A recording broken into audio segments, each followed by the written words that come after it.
لک الحمد یا اللہ الصلاۃ والسلام علیک یا رسول اللہ اما بعد۔ سلسلہ تذکرہ اسلاف کا اس مبارک بابرکت پر از رحمت سلسلے میں ہم اپنے اسلاف کا ذکر خیر، ان کے یوم ولادت اور عرس کی تاریخوں پر کرنے کی سعادتیں حاصل کرتے ہیں۔ آج جس عظیم الشان شخصیت کا ذکر خیر اس سلسلے میں ہم کرنے لگے ہیں وہ ہیں الحمدللہ قطب ربانی اور 18ویں صدی عیسوی کے ایک عظیم الشان بزرگ، سلسلہ اشرفیہ کے ایک عظیم الشان شخصیت، ہماری مراد حضرت علامہ سید طاہر اشرف دہلوی اشرفی رحمۃ اللہ تعالی علیہ۔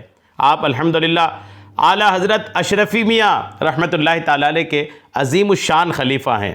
زمانہ آپ کو قطب ربانی کے نام سے الحمدللہ جانتی پہچانتی ہے، اور سلسلہ اشرفیہ کے معاملات اور اس کے اشاعت دہلی کی سرزمین پر آپ نے الحمدللہ بخوبی کیا تھا، آپ کے اسلاف نے بخوبی کیا تھا۔ آج آپ کا ذکر خیر ہم کرنے کی سعادتیں حاصل کر رہے ہیں۔ موقع ہے 17 جمادی الاول 1381 ہجری کو حضرت کا وصال ہوا تھا۔ تو 17 جمادی الاول کو آپ کے وصال کی تاریخ پر آپ کی بارگاہ میں خراج عقیدت پیش کرتے ہوئے آپ کی بارگاہ میں یہ بیان پیش کرنے کی سعادتیں حاصل کر رہا ہوں۔ توجہ کے ساتھ اول تا آخر بیان کو سننے کی اور دوسروں تک شیئر کرنے کی سعادتیں ضرور حاصل کیجیے گا۔ 18ویں صدی عیسوی کے آخری ربیع میں پرانی دہلی کے محلہ چوڑی والا میں غوث اعظم کی اولاد امجاد سے خاندان اشرفیہ کا ایک معزز گھرانہ حضرت شاہ سید حسن اشرف اور حضرت سید شاہ حافظ سید حسین اشرف علیہم الرحمہ کی سربراہی میں مقیم تھا۔ یوں تو یہ سلسلہ سیادت ہر شخص اس گھرانے کا احترام کرتا تھا، بس سلسلہ سیادت یعنی سیادت کی وجہ سے سبھی لوگ اس گھرانے کا احترام کرتے تھے، لیکن اس سے بھی زیادہ اس گھرانے کی دینی خدمات باعث افتخار ہی تھیں۔ حضرت حسن اشرف صاحب رحمۃ اللہ تعالی علیہ جو انگریزی سرکار میں پیمائش اراضی زمین کے ناپ پر ملازم تھے، اور اپنی بے لوث ایمانداری کی وجہ سے اپنے محکمہ میں اپنے ڈپارٹمنٹ میں ممتاز مقام حاصل کر چکے تھے، دشمنوں کے زہر دینے کی وجہ سے شہید ہو گئے، اور پھر اس گھر کا پورا بار عظیم حضرت سید حافظ حسین اشرف رحمۃ اللہ علیہ کے سر پر آ پڑا۔ شاہ حسین اشرف صاحب رحمۃ اللہ تعالی علیہ بطریق اسلاف مدرسہ حسین بخش دہلی میں معلمی کے فرائض انجام دیا کرتے تھے۔ حافظ سید حسین اشرف صاحب سلسلہ نقشبندیہ کے ایک مقتدر بزرگ اور صاحب وقت تھے۔ یوں تو ان کے شاگردوں کی تعداد بہت زیادہ تھی اور بحیثیت استاد سبھی کی نگاہوں میں محترم تھے، لیکن اس وقت کے فقراء خاص طور پر حضرت حسین اشرف کی خدمت میں حاضری دینا اپنا فرض اور اپنی ذمہ داری سمجھتے تھے، اور ہر وقت مختلف مراتب کے بزرگ اور فقراء کا جم گھٹا آپ کے پاس لگا رہتا تھا۔ حضرت حسین اشرف کی اولاد نرینہ میں اکثر فرزندان اللہ کو پیارے ہو گئے تھے یا ہونے سے قبل ہی موت سے ہمکنار ہو چکے تھے۔ گرد سید حسین اشرف صاحب کو اکثر اولاد نرینہ نہ ہونے کا قلق رہتا تھا۔ حضرت اکثر اوقات خاص میں فرزند صالح کی دعا فرماتے تھے، نیک فرزند کی دعا فرماتے تھے۔ آخر ایک روز دریائے رحمت جوش میں آیا اور حضرت سید حسین اشرف کی دعا بارگاہ الہی میں مستجاب ہوئی، قبول ہوئی۔ حضرت قطب ربانی کی والدہ محترمہ بھی بہت ہی متقی خاتون تھیں، اکثر امور خانہ سے گھریلو کام سے فارغ ہو کر تلاوت کلام پاک میں مصروف رہا کرتی تھی، اور محلہ کی بچیاں کثیر تعداد میں محترمہ کے پاس درس کلام پاک سے فیضیاب ہوتی تھیں۔ یہ بخاری سیدہ تھیں۔ آج شاہی جامع مسجد دہلی کے امام عبداللہ بخاری کے دادا ان کے رشتے کے بھائی تھے۔ چنانچہ ایک روز ایک مجذوب فقیر دروازہ پر صدا لگاتا ہوا آیا کہ پانے والا پائے گا، دینے والا دے گا۔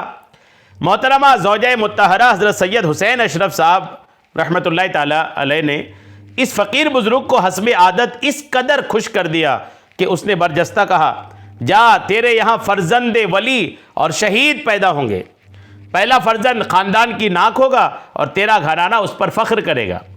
اسی قسم کی کچھ دیگر باتیں کی اور وہ فقیر غائب ہو گیا۔ چنانچہ 9 ماہ بعد 12 ربیع الاول 1307 ہجری بروز پیر صبح 5 بجے حضرت قطب ربانی سید محمد طاہر اشرف الجیلانی رحمۃ اللہ تعالی علیہ دنیا میں تشریف لائے۔ یہ دن شاہ سید حسین اشرف صاحب کے گھر میں عید سعید سے کم نہ تھا۔ ہر طرف سے مبارکبادیاں دی جا رہی تھیں، محلے کی خواتین سے گھر بھرا ہوا تھا۔ غرض خوشی و مسرت کے یہ لمحات ناقابل فراموش اور یادگار بن گئے۔ حضرت شاہ حسین اشرف صاحب نے اپنے نومولود فرزند کا نام محمد طاہر اشرف رکھا اور بعد میں محبت اور برکت کے طور پر صرف محمد میاں کہہ کر پکارا کرتے تھے۔ دہلی کے اکثر لوگ حضرت قطب ربانی کو صرف مولوی محمد میاں کے نام سے جانتے تھے، اصل نام سے کم ہی لوگ واقف تھے۔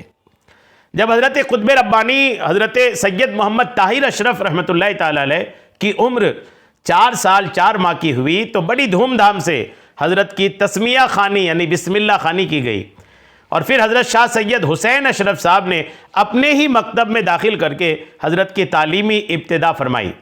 حضرت قطب ربانی شاہ سید محمد طاہر اشرف رحمۃ اللہ علیہ نے بہت ہی ذوق و شوق سے پڑھائی شروع کی اور تقریباً 1 سال 7 ماہ میں پورا کلام پاک ختم فرمایا۔ حضرت قطب ربانی نے تلاوت کلام کے ساتھ قرأت بھی سیکھنی شروع کی تھی، لہٰذا 6 سال کی عمر شریف میں عمدہ قرأت کرنے لگے تھے۔ آواز میں جاذبیت اور جادوی خاصیت نے اکثر سامعین کو فریفتہ کر دیا تھا، لوگ دور دور سے قرأت سننے آیا کرتے تھے۔ حضرت نعتیں بھی بہت پر اثر انداز میں پڑھتے تھے کہ سننے والے تڑپ اٹھتے تھے۔ چنانچہ ایک روز حضرت نے حوض والی مسجد دہلی میں فجر کی اذان عربی لہجے میں دی۔ مسجد سے نزدیک کچھ مکانات غیر مسلموں کے تھے۔ جیسے ہی حضرت نے اذان دینا شروع کی تو یہ غیر مسلم اپنی اپنی بالکونیوں میں آ کر اذان سننے لگے، اور جب تک آپ اذان دیتے رہے یہ مشرکین برابر کھڑے رہے اور زبان سے اپنے معبودان باطلہ کا نام لے کر تعریف کرتے رہے۔ حضرت حسین اشرف صاحب اپنے فرزند صالح کا اس قدر خیال رکھتے تھے کہ 1 منٹ آنکھوں سے اوجھل نہ ہونے دیتے تھے۔ اپنے ساتھ مکتب لے جاتے تھے اور ساتھ لاتے بھی تھے۔ ہر قدم پر پند و نصیحت یعنی نصیحتوں سے مستفیض بھی فرماتے رہتے تھے۔ حضرت قطب ربانی علامہ سید طاہر اشرف رحمۃ اللہ علیہ کی اوائل زندگی کی شروعات سے ہی دینی رجحانات کا اندازہ اس سے ہوتا ہے کہ کھیل میں بھی حضرت کا طریقہ کار یہ تھا کہ ہم اپنے ہم عمر بچوں اور بچیوں کو جمع کرتے اور گھر کے چند مٹکے اطراف میں اس طرح سجائے جیسے کوئی مسجد کی حد ہو، اور درمیان میں ممبر بنا کر عالمانہ انداز میں سر پر پگڑی رکھ کر واعظ و نصیحت فرماتے اور حضور علیہ السلام کی شان کریمانہ میں نعتیں پڑھتے تھے۔ سبحان اللہ۔ اللہ والے جو ہوتے ہیں نا وہ اوائل زندگی کی شروعات سے ہی ان کی زندگی سے دینی جھلک الحمدللہ نظر آنے لگتا ہے۔ تبھی تو دیکھیں کھیل ہے لیکن انداز کیا ہے، مٹکوں سے ایک دائرہ بناتے تھے کہ مسجد ہے، بیچ میں ممبر سے کچھ بناتے تھے اور وہاں پر کھڑے ہو کر آپ واعظ کہتے تھے، بیان کرتے تھے، نبی کریم علیہ السلام کی عظمت و شان بیان کرتے تھے۔ کھیل بھی الحمدللہ ایسا مبارک تھا۔ حضرت قطب ربانی شاہ سید محمد طاہر اشرف الجیلانی رحمۃ اللہ تعالی علیہ جب قرآنی تعلیمات اور قرأت سے فارغ ہوئے تو دہلی کی مشہور درسگاہ مظہر العلوم منظر الاسلام میں داخل ہوئے۔ اللہ تعالیٰ نے یادداشت آپ کو بلا کی عطا فرمائی تھی، ذہن بہت کشادہ اور وسیع تھا۔ آپ نے فارسی پھر عربی کی ابتدائی کتب میزان الصرف، نحو میر، منشیب، صرف میر، علم السیگا، زرادی، خاصیات فصول اکبری، شرمیت عامل، ہدایت النو 1 سال میں مکمل فرمائیں۔ پھر نور الازا، صغرا، کبرا، ایسا گوجی، منطق، کافیہ، شرح ملا جامی، اصول فقہ، اصول الشاسی، دیگر کتب احادیث و تفاسیر کے علوم بہت کامیابی سے حاصل کیے۔ خصوصاً بیضاوی شریف علامہ مولانا مفتی حبیب احمد صاحب شیخ الحدیث جامعہ منظر الاسلام سے پڑھی۔ پھر اخیر میں دورہ حدیث بھی مولانا مفتی حبیب احمد صاحب سے ہی آپ نے پڑھا۔ اس دور میں تعلیمی طریقہ یہی تھا کہ ایک ہی استاد کئی کتب پڑھاتے تھے۔ پڑھنے کا اور پڑھانے کا شوق اساتذہ تلامذہ میں بدرجہ اتم موجود تھا۔ البتہ علوم حاصل کرنے والوں میں کچھ تلامذہ اپنی ذہانت اور خداداد قابلیت کی وجہ سے اپنے پڑھانے والوں کی شہرت کا باعث ہوتے تھے۔ حضرت قطب ربانی شاہ سید محمد طاہر اشرف جیلانی رحمۃ اللہ تعالی علیہ نے 15 سال کی عمر شریف میں علوم شرعیہ منقولات و معقولات سے فراغت حاصل کر لی۔ لیکن اس کے ساتھ ساتھ حضرت قطب ربانی رحمۃ اللہ علیہ کے والد حضرت شاہ حسین اشرف الجیلانی رحمۃ اللہ علیہ اپنے بیٹے کی علمی قابلیت و استعداد سے بہت خوش تھے، اور اس کے روشن مستقبل سے قلبی فرحت، دلی خوشی محسوس کرتے تھے۔ حضرت قطب ربانی اپنے مدرسہ سے فارغ ہو کر سیدھے اپنے والد بزرگوار کی خدمت میں حاضر ہو کر ان کی آنکھوں کی ٹھنڈک کا باعث ہوتے تھے۔ حضرت شاہ حسین اشرف الجیلانی رحمۃ اللہ علیہ حضرت شاہ سید محمد طاہر اشرف الجیلانی سے روزانہ قرآن پاک کی تلاوت قرأت سنتے تھے۔ اس کے بعد ظہرانہ یا دوپہر کا کھانا کھایا جاتا تھا۔ حضرت شاہ حسین اشرف الجیلانی رحمۃ اللہ تعالی علیہ کا یہ معمول تھا کہ اپنے لخت جگر کے ساتھ ہی صبح گھر سے نکل جاتے، پھر دو صاحبان اپنے اپنے مدارس روانہ ہو جاتے، لیکن حضرت قطب ربانی علیہ رحمہ دوپہر کو اپنے دارالعلوم سے فارغ ہو کر اپنے والد کی خدمت میں تشریف لے جاتے، وہاں قرآن پاک کی تلاوت کرتے، پھر کھانے کے بعد قیلولہ کر کے اپنے مدرسے چلے جاتے، شام کو بعد عشاء اپنے والد صاحب کے گھر تشریف لے جاتے۔ یہی دونوں کا والد صاحب کے ساتھ گھر تشریف لے جاتے، یہی دونوں کا الحمدللہ معمول تھا۔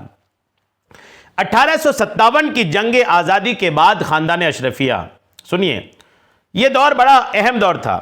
فرنگی سروں پر مسلط تھے، اور ہر طریقے سے مسلمان جو کبھی حکمران تھے، جن کی حکمرانی کم و بیش 1000 سال تک قائم رہی تھی، ان کو کچلنے اور دین سے بہرا کرنے، دنیاوی آسائشوں کی طرف راغب کرنے میں مصروف تھے۔ تمام دینی مدارس جو حکومت وقت کی سرپرستی میں چلتے تھے، ان کی اعانت و امداد بند کر دی گئی، اور دینی مدارس کو اپنی زندگی کو قائم رکھنے اور مسلمانوں کو بد کرداری اور لادینی کے سیلاب سے محفوظ رکھنے کی کوشش کے لیے بہت جد و جہد کرنا پڑ رہی تھی۔ انگریزوں کے تسلط سے حکمرانوں کی طرف سے مالی امداد نہ ہونے کے باعث دینی مدارس کو زکوٰۃ و صدقات حاصل کر کے حیلہ شرعی سے اپنی منجدار میں پھنسی کشتی کو پار لگانے کا ذریعہ اپنانا پڑا، کیونکہ ابھی فرنگی تسلط سے دنیاوی ترغیبات، نفسانی خواہشات اور بد کرداری نے اس قدر اپنے پنجے نہیں گاڑے تھے، اور 1000 سالہ مسلم حکمرانی کے آثار ابھی باقی تھے۔ جامع منقولات و معقولات کی کثرت باقی تھی، قلوب انسانی کو اللہ کے نور سے منور کرنے والوں کی تعداد اچھی خاصی باقی تھی، خانقاہوں اور مدرسوں میں ہم آہنگی تھی، مدرسہ درسگاہ اور خانقاہ تربیت گاہ کے طور پر اپنا کام انجام دے رہے تھے۔ کتب و ابدال و اوتاد، صاحب وقت، صاحب خدمت سبھی موجود تھے۔ نجدیت، وہابیت اور قادیانیت کا دور دور تک کوئی وجود نہیں تھا۔ مادیت پرستی کا رجحان پروان نہ چڑھا تھا۔ تمام صوفیہ باصفا تھے، عالم باعمل تھے، تمام مسلمان اچھے برے کی پہچان رکھتے تھے۔ سود خوری اور رشوت حرام خوری نے انگڑائی نہیں لی تھی۔ البتہ غدر دہلی یا ناکام جنگ آزادی کی وجہ سے مسلمان کچھ وقت کے لیے یا کچھ ہمیشہ کے لیے اپنے مراکز سے دور ہو گئے تھے یا بچھڑ گئے تھے، لیکن پھر بھی مراکز کے سرکردہ حضرات اپنے بچھڑے لوگوں کی تلاش میں سرگردہ تھے۔ خاندان اشرفیہ کی چوچا شریف کے دہلی آنے والی شاخ بھی اپنے مرکز کے چوچا شریف سے بچھڑ کر دور ہو چکی تھی، لیکن خاندانی معلومات اور نام و نسب کا ادراک باقی تھا۔ پرانے بزرگ ضرور جانتے تھے کہ ہندوستان میں کسی مقام پر یا ہندوستان کے کسی علاقہ میں کچوچا شریف واقع ہے، جہاں ہمارا مرکز روحانیت ہے۔ ابلاغ کی نایابی، رسول اور رسائل نہ ہونے سے دہلی کی یہ شاخ کچوچا شریف سے بہت دور ہو گئی تھی۔ غدر دہلی اور فرنگی یلغار نے تمام خاندانی تبرکات اور شجرہ نسب تلف ہونے سے ماضی کی تمام یادیں سینوں ہی میں محفوظ تھیں۔ کوئی نہیں تھا جو اپنے مرکز روحانیت سے متصل کر دیتا اور پھر وہ رشتہ جو فرنگی تسلط کی وجہ سے ٹوٹ گیا تھا جوڑ دیتا۔ حضرت شاہ سید حسین اشرف رحمۃ اللہ علیہ اپنے وقت کے بہت بڑے کامل تھے اور صاحب وقت تھے۔ قطب ربانی شاہ محمد طاہر اشرف جیلانی رحمۃ اللہ علیہ علوم دینیہ کی تکمیل میں مصروف تھے، اور ساتھ حضرت کو سرور کائنات فخر موجودات صلی اللہ تعالی علیہ وسلم سے قلبی لگاؤ تھا۔ اس لیے آپ مدرسہ سے فارغ ہو کر اپنے والد صاحب کے مدرسہ حسین بخش کی مسجد کے کونوں میں بیٹھ کر ذکر الہی کیا کرتے تھے، مگر ابھی تصوف کی ابجد سے ناواقف تھے۔ جو تڑپ اور جو آگ دل میں سلگ رہی تھی اس کی حقیقت سے ناآشنا تھے، اور لذت ذکر الہی آشکار نہ ہوئی تھی۔ اکثر لوگ حضرت کو اس حالت میں دیکھ کر حیران ہوتے اور کبھی کبھار پوچھ لیا کرتے کہ کیا ماجرا ہے، لیکن یہ حسینی گلستان کا پھول صرف مسکرا کر جواب دیتا کہ انجانی کیفیات کو سمجھنے کی کوشش کر رہا ہوں۔ سبحان اللہ۔ شاہ سید حسین اشرف رحمۃ اللہ علیہ کے پاس ایک فقیر حسب عادت ملاقات کو آیا۔ جیسے فقیر اکثر آتے تھے، اس فقیر نے حضرت قطب ربانی سید طاہر اشرف سے قرأت سننے کی خواہش ظاہر کی۔ حضرت نے سورہ یوسف کا پہلا رکوع سنایا اور انتہائی خوش الہانی کے ساتھ قرأت فرمائی۔ دوران قرأت وہ فقیر ہنستا تھا، کبھی روتا تھا۔ قرأت ختم ہونے کے بعد اس نے اٹھ کر حضرت کا ماتھا چوما اور حضرت کے والد سے مخاطب ہو کر کہا، حضور میں ہنستا یوں رہا کہ آپ کا یہ نور العین افق ولایت پر آفتاب بن کر چمکے گا، لاکھوں انسان اس سے فیض پائیں گے، ہزاروں غیر مسلموں کو دائرہ اسلام میں داخل کرے گا، لیکن روتا یوں تھا کہ آپ اس کی بہار نہ دیکھ سکیں گے، آپ اس کی نو عمری میں دار فانی سے رحلت فرما جائیں گے۔ آپ کے بعد اس بچے کو جن مشکلات کا سامنا ہوگا وہ بیان سے باہر ہیں۔ اس کے بعد فقیر نے پھر ایک مرتبہ حضرت کی پیشانی کو بوسہ دیا اور رخصت ہو گیا۔ اس کے بعد پھر کبھی وہ فقیر نظر نہ آیا۔ اس کا اللہ ہی کو علم ہے کہ وہ کون تھا اور کہاں چلا گیا، لیکن یہ ضرور ہوا کہ حضرت شاہ سید حسین اشرف رحمۃ اللہ علیہ کے قلب پر اس واقعہ کا بہت اثر ہوا اور انہوں نے اپنے لخت جگر کو اپنے سامنے تکمیل تصوف کرنے کی ٹھان لی، اور یہ سوچ کر کہ اگر مکمل نہیں تو کچھ تو سکھایا جائے گا، کیونکہ اس وقت حضرت علم دین کی تکمیل میں لگے ہوئے تھے اور دن رات اسباق کو ازبر فرما کر جلد از جلد مکمل کرنے کی کوشش فرما رہے تھے۔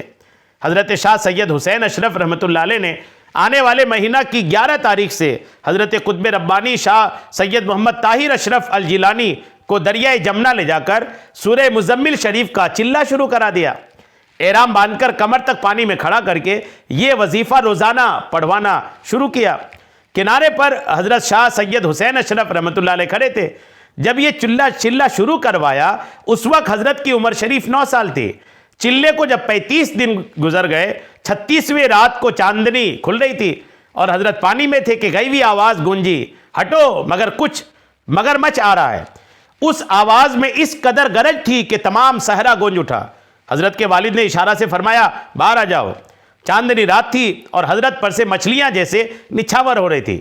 جیسے ہی حضرت باہر آنے کے لیے قدم اٹھانے لگے، ایک مچھلی قدم مبارک کے نیچے آ گئی اور اس کے پر مارنے سے حضرت کا سیدھے پاؤں کا گوشت کٹ گیا، خون کا فوارہ جاری ہو گیا۔ حضرت باہر تشریف لائے اور والد محترم کو دکھایا۔ والد محترم بولنے کو منع فرمایا اور اپنی پگڑی سے کپڑا پھاڑ کر پاؤں پر باندھ دیا۔ تھوڑی دیر میں ہر دو حضرات نے دیکھا کہ تقریباً 8 فٹ لمبا مگرمچھ پانی میں ہیجان برپا کرتا ہوا اس مقام سے گزرا جہاں تھوڑی دیر قبل حضرت وظیفہ فرما رہے تھے۔ جب مگرمچھ بہت دور نکل گیا تو والد بزرگ نے شفقت پیدری کو بالائے طاق رکھ کر فرمایا، فرزند اس وظیفے کو مکمل کرنا ہے، صرف 4 دن باقی ہیں، لہذا واپس پانی میں جاؤ اور پورا کرو۔ حضرت نے والد محترم کے حکم کے مطابق پھر پانی میں جانا پسند فرمایا اور مزید 4 روز تک باقی رہ کر الحمدللہ وظیفہ مکمل فرمایا۔